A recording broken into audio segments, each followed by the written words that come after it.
¿Que hasta cuándo le siguen echando la culpa a Correa? No lo sabemos. Pero se han empecinado día tras día. La culpa es de Correa. Tu mamá salió embarazada, la culpa es de Correa.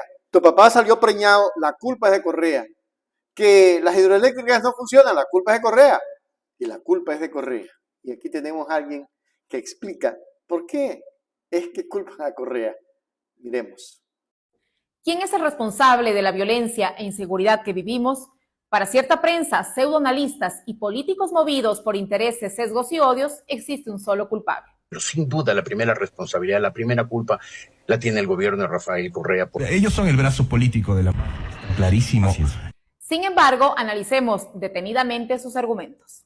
1. Acuerdos de apoyo a los grupos de delincuencia organizada. No voy a decir que fue él el que sembró la semilla, pero durante el gobierno de él empezó a instaurarse estos grupos. Uno de los argumentos es que el gobierno del presidente Correa supuestamente se alió y promovió grupos delictivos. Sin embargo, en 2016, la Agencia Antidrogas de Estados Unidos, más conocida como DEA, condecoró al gobierno de la Revolución Ciudadana por sus excelentes resultados en la lucha contra el narcotráfico, entre los que se resalta la desarticulación de más de 300 bandas de narcotráfico y 29 organizaciones criminales. También se capturó a alias Fito, alias Junior y Rasquiña, que luego fueron liberados en los siguientes gobiernos. De eso nada se dice, y también se omite el cierre del Ministerio Coordinador de Seguridad, del Ministerio de Justicia, del Ministerio del Interior, que dio carta abierta para que el crimen organizado actúe sin control. En 2022, Patricio Carrillo, el hombre encargado de la seguridad del país en el gobierno de Moreno y de Lasso, admitió que en el gobierno del presidente Correa los resultados en materia de seguridad fueron exitosos y que lamentablemente en el gobierno de Moreno se realizaron recortes en esta área tan sensible. Si todo funcionó bien, si todo funcionó mal, no sé, pero en términos generales los resultados sí son mandatorios y eso creo que era un tema de fortaleza y había que fortalecer. Y no hay cómo desconocer esos asuntos. Tal vez la mala decisión fue aplicar una política de austeridad donde no se debía. 2. La salida de la base de Manta. La salida de la base de Manta. Los Estados Unidos tenían una base militar en el puerto ecuatoriano de Manta. Eso blindó al Ecuador durante 10 años. Este argumento no tiene sentido si comparamos el histórico de muertes violentas en el país. Mientras estuvo la base de Manta, fue de 17 homicidios por cada 100.000 habitantes. Y con la Revolución Ciudadana, sin la base de Manta, fue de 5.8 homicidios por cada 100.000 habitantes. Es decir, la violencia disminuyó en un 300%, lo que nos llevó a ser declarados el segundo país más seguro de la región. Por si fuera poco, el embajador de Estados Unidos, Todd Chapman, decía en 2018 que las bases militares fueron hace 20 años una alternativa para combatir el narcotráfico, pero que ahora existen otros mecanismos. La base de Manta funcionó muy bien en su tiempo. Fue un acuerdo hecho 20 años atrás, Anderson, 20 años atrás.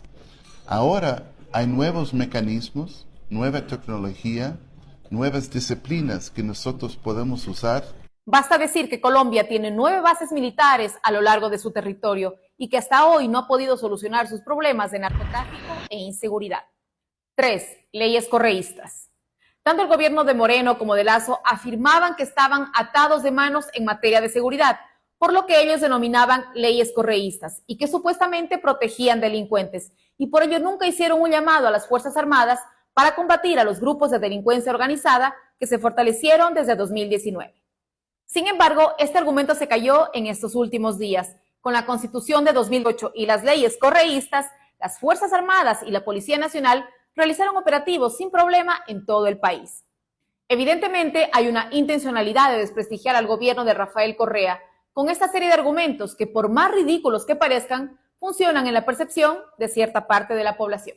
¿Y tú, quiénes crees que son los verdaderos responsables de la crisis de seguridad que vivimos?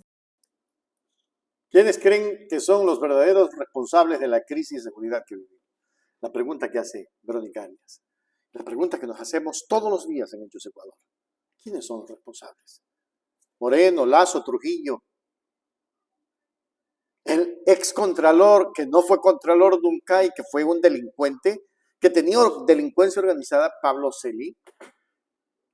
Quienes como fiscales han manejado el país, como el señor Vaca, que persiguió sin encontrar la ruta del dinero, o los que sentenciaron por influjo psíquico. Al país lo han llevado al fracaso. Esta gente y esos medios que aparecieron atrás. Por eso es que tenemos problemas en el Ecuador, porque todos los que aparecen son gente que odia al correísmo, porque los ubicó y los puso en su lugar. Así nomás de simple, ecuatorianos, esa es la razón fundamental por la que odia al correísmo.